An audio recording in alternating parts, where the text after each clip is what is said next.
Hi, today we are in Palo Alto in the True Ventures office. Hi John, who are you and what do you do? So my name's Jon Callaghan, and I'm one of the founders of True Ventures. We started our firm in 2005, so we're celebrating our 10th year anniversary right now. But before starting True, I was an entrepreneur and a venture capitalist. So I've started 3 different companies as a founder myself, Cool. the first of which I started in 1987, Wow. so I was 18. And then I've started 2 other companies since then, and True as a venture firm. And started my venture capital career formally in 1991 at Summit Partners, and have had a lot of very traditional venture capital experience before starting this firm. What type of companies have you been investing before the internet era, so to speak? Yeah, so I started my venture capital career and frankly entrepreneurship. My first company was a bike company. So Bike? Yeah, Okay. yeah, mountain bike store and all sorts of other things. A couple locations in Jackson Hole, Wyoming. Cool. So that's where I grew up, and it was a mountain bike only company, and the story is sort of interesting because there's an entrepreneurial insight and that sort of kicked off my entire career. But I was working very hard. I was on my way to college, working very hard for the summer with various summer jobs to save up enough money to go to college for spending money, but I also wanted to buy a mountain bike. And the problem was mountain bikes weren't that well known at that point in time. So again, 1987, they were just sort of starting, and I went to the local store in Wyoming with my checkbook, and I had $700 to spend. I knew exactly the bike I wanted, Specialized Stump Jumper Sport, orange. It was great. I walked into the shop, and the owner of the bike shop threw me out. And he said, mountain bikes are going to be, they're never going to be popular. Oh, okay. It's all about road bikes. Get out of my store. And mountain bikes have no future. Okay. And so I thought he was wrong, because I saw the big opportunity for mountain biking. And anyway, it's sort of a new market is the analogy. The insight I had was, hey, wait, there's this new market happening in the cycling world. So if they don't see it, if the existing market and the existing vendors don't see it, then I will start my own. So I literally started my own mountain bike only business. I owned it and ran it for 8 years, and learned how to be an entrepreneur literally through the hard work that it takes to start something from scratch, sweep the floors, manage cash, buy inventory, all that sort of thing. Other than that, retail sporting goods, I've been predominantly in software and the internet. And so I started my software investing career in 1991 at Summit, and did a lot of sort of the early enterprise software and frankly a lot of the early online services back before it was the internet. I was investing in and around it. John, what made you switch from being an entrepreneur to becoming an investor?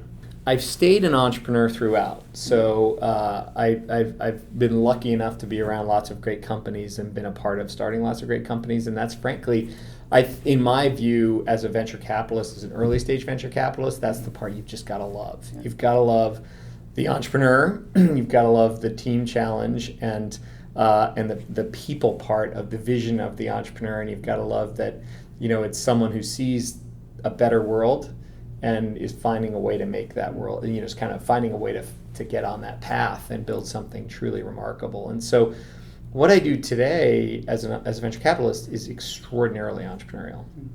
And in fact, we have 140 different investments at True. We have 250 founders that we work with pretty much on a regular basis to help their companies grow. And so one of the things I love about this business is that I'm immersed in entrepreneurship every day. So I wouldn't say I really switched. And then quite frankly, my team and we started True as a startup, not as a venture capital firm. We thought the existing venture capital market was completely sort of upside down, frankly. We thought that entrepreneurs were really the creative power in our economy, and we should build a firm that supported them. The entrepreneur is at the top of the pyramid, not the venture capitalists. We're at the bottom, providing capital, services, resources, anything we can possibly do to help that entrepreneur achieve his or her dreams. And so, we really turned the whole market upside down. So it was a really, even True, is a startup. It's been very entrepreneurial to build a better product, to test that product with customers, to build services around that product. We have a customer support organization. We have all of the things that a normal company has. We just do it in this weird, funny little market called venture capital. So this sounds to me more like closer to an accelerator or incubator. Is this true, or is it even something between accelerator and a typical classical VC? I love all of those words. They do great things. Yeah. Accelerators really work. Incubators, it depends on certain ones and all that do better than others. Incubators really work. For me, it's just about, again, magnifying the power of the creative entrepreneur. We do it a little differently than most. We have tremendous capital resources. So we manage about $1 billion in capital. Our funds are roughly 250, 300 million in size. So we're way bigger from a capital-based standpoint than any accelerator or anything like that. But we enter at the same time. So our ideal investment is meeting one or two founders day one when they're just at the formative phase and providing the first check. Usually our first investment's between $1 and $3 million. That's very small from a fund standpoint. It's literally less than 1% of the fund kind of thing, sometimes less than 0.5%. So the fund is designed to take enormous risk on products and markets. So we get to do wild and crazy things like Fitbits before anyone saw Fitbit, or 3D robotics, drones. We're doing an awful lot right now in digital biology and in digital therapeutics, and really neuroscience is a big thing for us. So really weird and wild places, and the reason we can do that is that our model is set up to provide enough capital day one for that really creative founder. So again, between $1 and $3 million is an awful lot to get started and sort of explore a market. But the best part about our model is we have tremendous muscle. So when it works, we can double, triple, quadruple. We can write a $10 million check behind something that something that an entrepreneur chooses to pursue. And so it has one of the things we say to our investors is our view on the world is that venture capital needs to be more about venture and less about capital. So we literally talk about maximizing risk. We don't want to take a safe bet. So when people come to us and say, well, it's the fourth SaaS company in a category and there's a small advantage in cost, it's just not interesting to us. If you can already see the category, it's too late. So we really like to be in these markets that are potentially large and they're 5, 6, 7 years out, because it takes a long time to build a great company. And so we want as much time on the founder side and the market side to evolve. And so again, what's really exciting to us is that phenomenal team. We say we have 5 criteria and they're very strict. And they are. And the first 3 are the same. It's people. People, people, people. And that sounds like shorthand, but it's really true. All we really care about is working with obviously super great, creative and talented people, bold people. We want to see big ideas, people that have the ability to attract and retain amazing talent around them throughout their whole career. We want to be in business with, it's the great term, with givers, right? With people that are missionaries, that want to actually, even if it's in a technology-based market, we want to be with people that want to make the world better. It doesn't all need to be altruism. It can be capitalism too. We're capitalists, but we really want to see a founding team that wants to do more for the world. And so that leads us into some really exciting teams. I mean, imagine if you have that as a criteria. You want to be with the dreamers and the missionaries and the givers of the world and the people who, the really dynamic personalities that create things. We're designed for those entrepreneurs. One of the things I always say when we make a first investment, I usually sit down with the founder and I say, now, please don't be safe with our capital. I don't want you to save it. Your job is to explore. Think about yourself as an explorer. You've got a bunch of capital, you've got a bunch of connections, you've got a great team, but let's go see what's out there. And if we see something out there, by the way, it doesn't necessarily need to be on a straight path either. It could be anywhere in your peripheral vision. Then we run like crazy at the target. But it's not always clear early on. If you looked at Fitbit in 2008, the summer of '08 when we met them, and you thought it was a pedometer, you'd be really, really wrong. The pedometer market then was tiny and there was no wearable market. People couldn't even conceive of that we could do this, right? in a miniaturized fashion at scale with connectivity to smartphones, all that sort of thing. BLE wasn't even a thing, right? There's no BLE.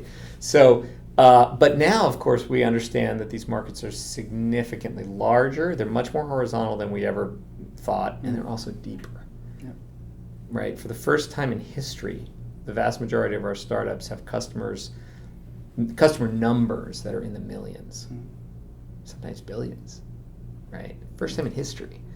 You used to have a software company. You'd say, well, the target market is these 900 companies that are, and then maybe there's another 2,000, right? Or even with consumers, you'd say, well, we have to do a national TV. Who would do that, right? Only in the bubble. That's not like that anymore. Now we have these incredibly powerful horizontal platforms that allow companies, startups, entrepreneurs to reach all corners of the world. So it's super exciting. Awesome. Jon, you started True Ventures like roughly 10 years ago. What was it like in the beginning when you did not have like a big number of LPs putting money into your funds and maybe you did not have a super awesome deal flow pipeline whatsoever? What was it like? Well, so it was very different. So we are entrepreneurs, and we were entrepreneurs. And the thing people don't understand, or seem to forget, I should say, is that in 2005, the early stage was dead, literally dead. Ron Conway was doing angel investments. Josh Koppelman had his tiny little 10 and $20 million annual funds, and both of those people are phenomenal and wonderful pioneers and successful practitioners. But the early stage market was dead. Venture was more interested. First of all, venture capital was biggering, meaning raising larger and larger funds. And when you have a larger fund, traditionally, this is not the case with True, when you have a larger fund, when you have a bigger checkbook, you write bigger checks, right? So typically, the larger the fund, the later stage in the cycle venture capitalists moved. And so there were several popular phrases back then. First of all, it was early stages dead. The other one was you don't get paid for early stage risk. Okay. These are all in quotes. These are not my sayings, okay, to be clear. And the other one was the world doesn't need another venture capital firm. Okay. So this is what we're up against, and we had, fortunately, my co-founder Phil Black and I and our other entrepreneurs and partners who were helping us put all this together, and my other founders as well who were involved back then. We had very successful entrepreneurial track records. So my founders and I had successful entrepreneurial track records, successful venture capital track records, but still there was this perception that the world didn't need an early stage venture capital firm. The other important trend to talk about, so venture capital was going through two changes that moved it away from seed and Series A. The first of which was it was biggering. Larger fund sizes meant larger checks. The second of which was it was getting distracted.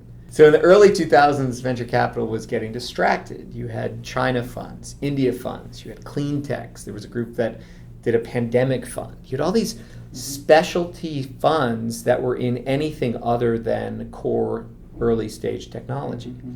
I used to say that if you wanted to see the vast majority of Sand Hill Road venture capitalists, they were on their way back and forth to China and India. And those regions were really, really exciting, and hot. But what it meant was the vast majority of practicing venture capital partners weren't here in the Valley spending time in early stage.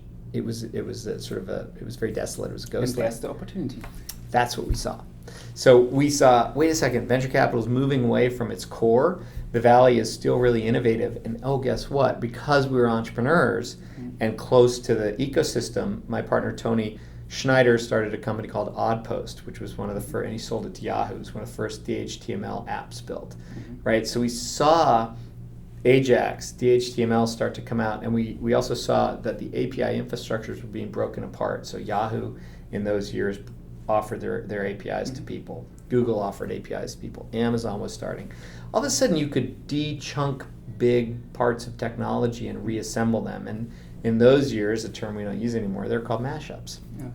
Okay, so all of a sudden it wasn't just that venture capital was sort of moving away, it was also that all of this entrepreneurial activity was happening. And Phil Black and I were at other firms and funding it. We were doing these small deals, and so we were on the ground seeing it. So when we came together, we said, wait a minute, not only has venture capital moved away, but there's this tremendous sort of dynamic activity, and it's very capital efficient. And so our idea, our big aha was, what if you could build an incredibly powerful firm to do these super early stage seed deals? Not an angel firm. Nothing wrong with angel firms; they're great. But actually, a professionally funded venture capital firm that put the entrepreneur first, that could assemble a portfolio of, in those days, we thought 20, 30 companies where all the entrepreneurs could help each other out, could build a mesh network. Yeah. You've built a lot of different networking groups over time, so you understand the power of collaboration and the power of really, just intense help, right? That when a group of people can help each other, the group can do a lot more than the individual. And so we just believe that, and our whole careers we'd been successful across our careers because of this network. So one of the most interesting things about starting True is we had phenomenal deal flow. Mm-hmm. All these entrepreneurs that we had worked with over time and had, a great collaborative philosophy, rooted for us to get into business. Cool. They started companies themselves. Matt Mullenweg at WordPress, or Seth at Meebo. I'd worked with Seth at Plaxo. Todd Secerdati at Brightroll. I'd worked with Todd at Plaxo. These networks of again, in the networking field, which is what your company does, these networks of relationships put us into business. And LPs said, wait a minute, there's something contrarian about what these two people are talking about, and gosh, they have all this entrepreneurial support, and maybe there is this, what we call gap. Mm-hmm. Venture moving away, entrepreneurs sort of doing things that required less capital. Mm-hmm. So entrepreneurs becoming more capital efficient. Mm-hmm. So this gap really became super clear. And like any great founder who sees a market, once we saw it, we couldn't let go of it. Cool. And it didn't matter if anyone else saw it. A lot of people laughed at us, said, I remember this great meeting, big fancy firm, we were telling our friend what it was all about. We got this all the time, and they said, how in the world are you going to start a firm? You don't have any business card. There's no big name of your big firm behind you. How are you going to win? It's never going to work, right? And this other friend of ours said something really great. And these were, this was just the conventional wisdom. This is what every entrepreneur faces when he or she starts something new and bold. It's the doubt, right? And another friend said to me, it was hilarious. He said, "Oh, that's so cute. You're building a nice little micro fund." That firm's almost out of business, the one that he was at. Right, just thinking about the disruption that happens, right? The change that's happened in the venture capital market. But it's the same with every industry, right? Entrepreneurs come in and build new things, and sometimes the incumbents, they work, and sometimes the incumbents fall. I had another friend who was he was a big fun guy, and he was at a barbecue at my house, and he turned to me and he said, "You left the job to start a new," he just said, "That's crazy. No one can start a fund. The world doesn't need another fund." Yeah. And so all of these doubts, and of course it's very scary, to start a company. And so to say that, we are truly entrepreneurial, and we have enormous empathy for every new founder we meet with, because it's still very fresh. 10 years later, it's not that long ago.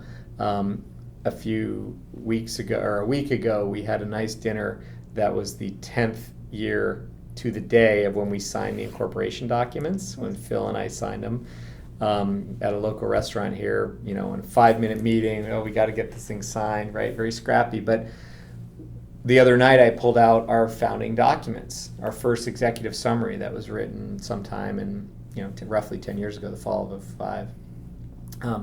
The words we used are interesting. We talked about freedom for the entrepreneur. We talked about empowering creativity with small bits of money and very, very enormous degrees of freedom. So this whole idea of, exploring a market together, because we had a lot of capital behind us if you found something, but not constraining the possibilities day one, literally liberating the possibilities day one. We talked about building a firm of just exceptional, that prioritize relationships and values, just exceptional integrity around values, and working with people with whom we shared those values. And we talked about the word platform. which is, it took us 5 years later to name our founder community, our founder platform. But in our founding documents, we say we want to be a platform for entrepreneurs where they can come and collaborate and not feel like they're going to their investor, actually feel like they're going somewhere safe, where they can collaborate and talk about the problems and, share best practices. And so we do that. We have these amazing, we have Founder Camp, we have Tree University, we have an internship program, a fellowship program. We do YPO-style forums for entrepreneurs. We just have all these amazing entrepreneur resources that are fully designed to make, build more muscle and make the entrepreneur more successful over the entire arc of their career. It's the other thing too. So we had this very long-term view, and we still do. Our goal is to build a 50-year firm, not a 10-year firm. And the only way you can do that is if you look at every entrepreneur and say, what's the arc or trajectory of this entrepreneur's career, and fund the ones that we want to follow their entire trajectory. Right. So once we meet an entrepreneur that we fund, our objective isn't just that one company. We want to fund everything he or she does for their whole career. This is very different from my perception from other VCs. Very different. Yeah. So what have been your emotions when you had so many people at your home having barbecue and everybody was doubting and said, John, forget it. Really, I mean, you're a nice guy, but forget it. Early stage dead, venture capitalist dead, don't do it. What type of emotions did you feel then? And how did you manage them to put them and funnel them into the right It's direction? really hard, and it's really scary. We were turned down by, tons of tons of LPs said no to us. I'll rephrase that. We were turned down by tens, 20, hundreds of LPs in the early days that didn't see this. We were told by friends that it wouldn't happen. We were told by the market that it wouldn't work, all that kind of stuff, right? The emotions of being a founder are really, really difficult. I say that starting a company, this is one of the things I talk with our founders about, it's this intensely personal thing. It's not work, it requires all of you. And so that was hard. It was really hard. On the other hand, the more doubts that I saw in others, the more strongly convinced I became that we were onto something. Yeah. Because if everybody else is saying no, then if there's some opportunity and you say yes, then you get all of the market. The way I phrase it to my founders, which I've lived, by the way, in every startup I've been successful and met most of the investments, is when people are laughing at you, you're probably onto something. I mean, really, there are a lot of reasons why people are critical or laugh. Sometimes it's because you're off the mark. Normally it's because they have a lot invested in their success and they can't see another path, right? Or they're fearful. There's a lot of reasons why conventional wisdom kind of takes hold and then becomes conventional wisdom. And so therefore, I've always been a contrarian my whole career. And I just love seeing something that others don't. And by the way, I'm not always right. That's fine. I don't think... One of the biggest, ahas in my career, and that's important to us at True, is we do not think about being right. That puts your brain into all these really very difficult, judgmentally places where creativity dies, right?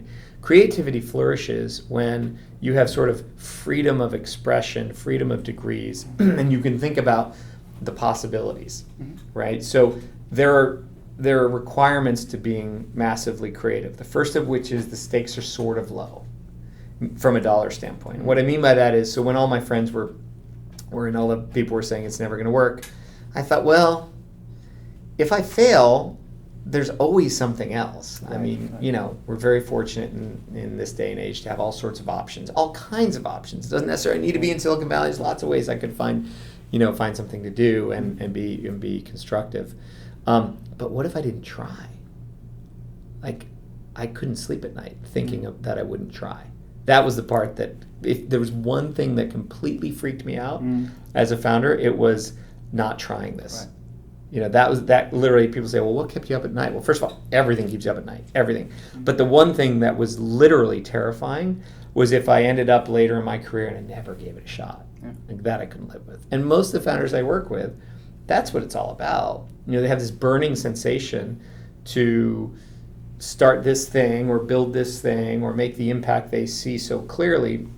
And and yes, you have to be you got to persevere, and you've got to be really committed. There's no question, you got to work your tail off, getting harder and longer than anyone in terms of the hours you put in, all kinds of stuff.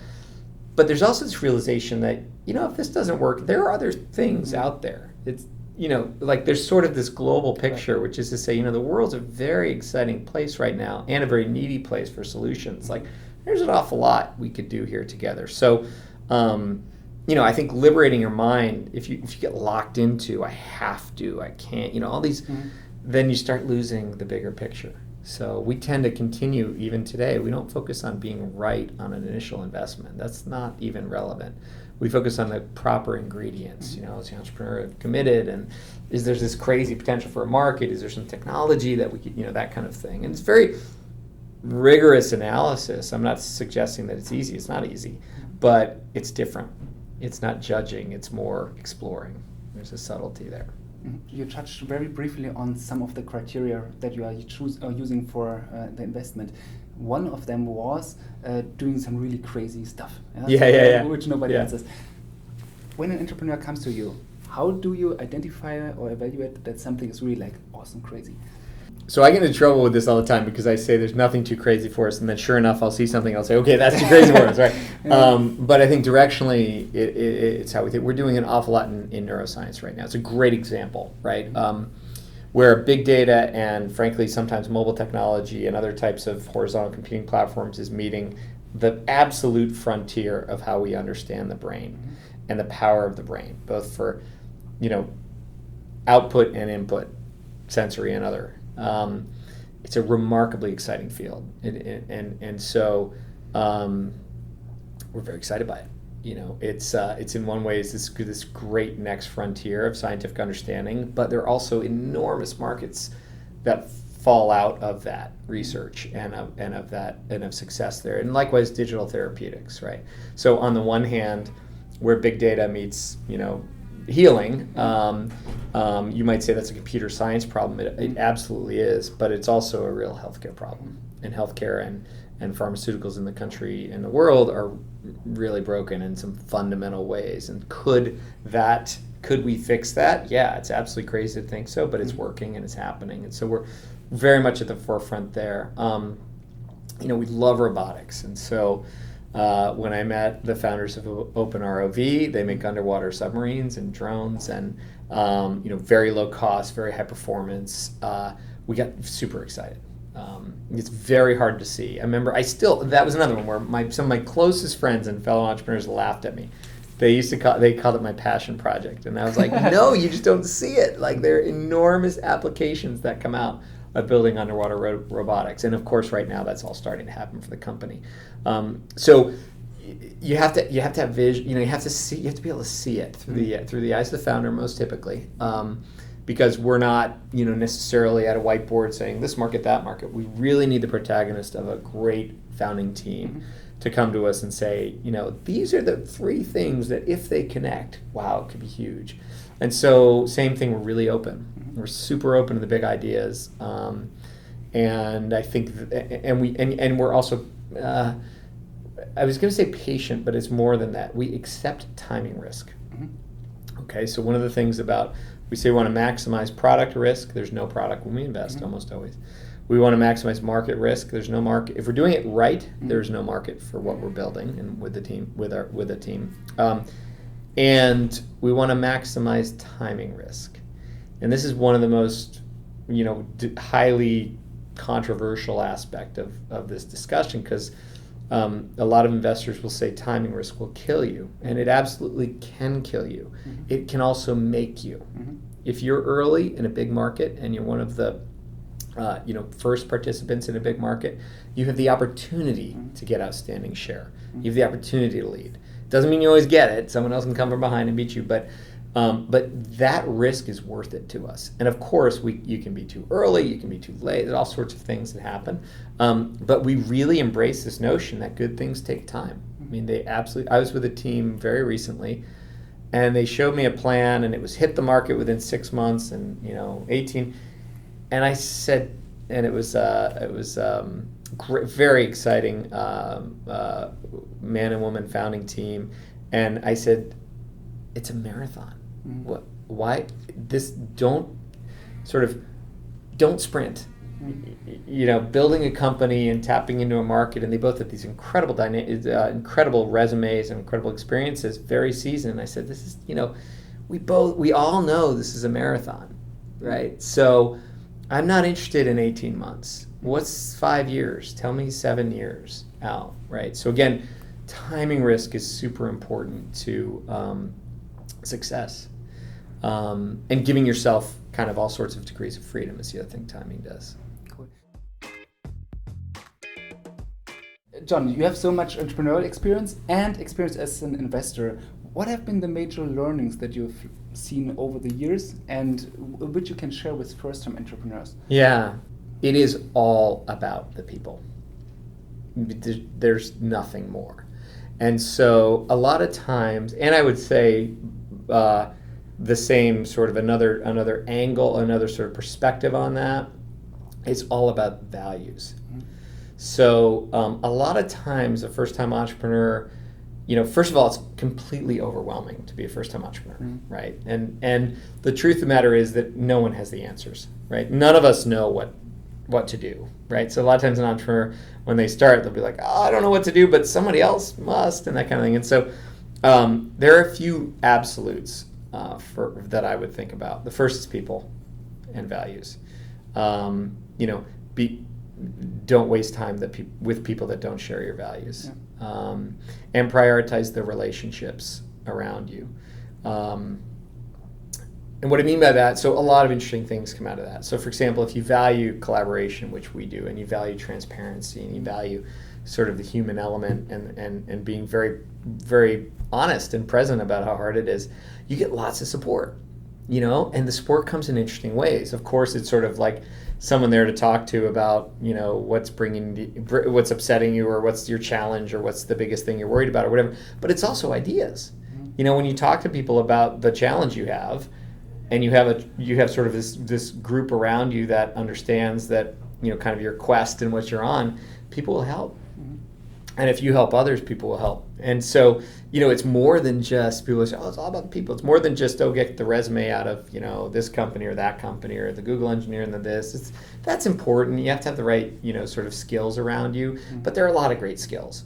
There are people with all kinds of incredible skills. Much more important is to sort of prioritize people that share your same values, and that can be a performance edge, that can be a communication style, that can be design sensibility. There's lots of manifestations of values, right? But put that first. Absolutely put that first. The other is this notion we talked about too, about time. I think people who think about their quest as a missionary quest tend to understand that it's a really long road, and there are millions of decisions you need to make properly in order to get through this path, or there are a million decisions you need to make to succeed. So the missionaries have this longer view. People who are more mercenary, like I just want to manipulate this little edge, tend to think in very short term decision-making windows and tend to get in trouble. So we would I always encourage boldness. I encourage really long-term thinking. Like if you don't see a 5-year, 10-year market here, don't bother. It's way too hard. It's way too hard to hit a teeny little window of a couple of years. You need to be playing on very, very large trends and very, very long time frames, and set yourself up properly for that kind of success. Give yourself a chance to actually, and that's not just about dollars, that's about expectation. That's about the team you build. That's about, so for example, where the rubber meets the road on this one is that you want to build a great engineering team. Well, don't build a great engineering team where you think 1 or 2 of them are going to churn out in a year, because they tell you that. I'm only in it for a quick, things like that have really long-term ramifications. I think the other thing that we talk to our founders about is you just have to operate with incredible speed and clarity. Optimization's not really important, in these early things, and that's again where it's true. I keep coming back to where values help. If you're values driven and relationships driven, the decisions are pretty easy. Like, what's the right thing for the customer? Okay, let's do that. Yeah. Are there risks to it? Probably there are risks to it. How can we minimize those risks? There are probably a few ways we could minimize those risks. Do I even violate something for the customer? Yeah, okay, don't do that one. You can follow these decision trees, hiring, everything. I always say, put your team first, customer second. Like it's got to first, the values have to come from your team and your people around the table, and then they will properly radiate to the customers. And I think that's really important.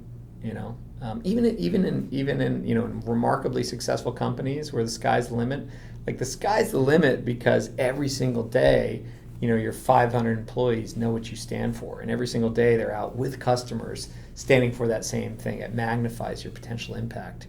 And customers feel authenticity. I mean, you feel it when you walk, if you go to Blue Bottle Coffee, or if you fly on Virgin, or, whatever car the choices we make typically associate with authentic brands, or brands that mean something, right, that resonates with you. Apple for design, or, that's interesting. But I think every startup has that opportunity, right? It's this really important common core of values, of vision, of sort of long-term time horizon. Cool. Jon, thank you so much for sharing your Yeah, insights. absolutely. It's great to see Lovely. you. Thank you. Next time you are building a company, focus really on the values. So if you are just hiring your starting team, don't only look at on their resume, but really whether they're resonating with your values and the values of the company. Because in the end, there are millions of decisions you need to do. And if you are value-driven, then it's easier. Thanks so much. Great. Thank you, Martin. Thanks. Yeah.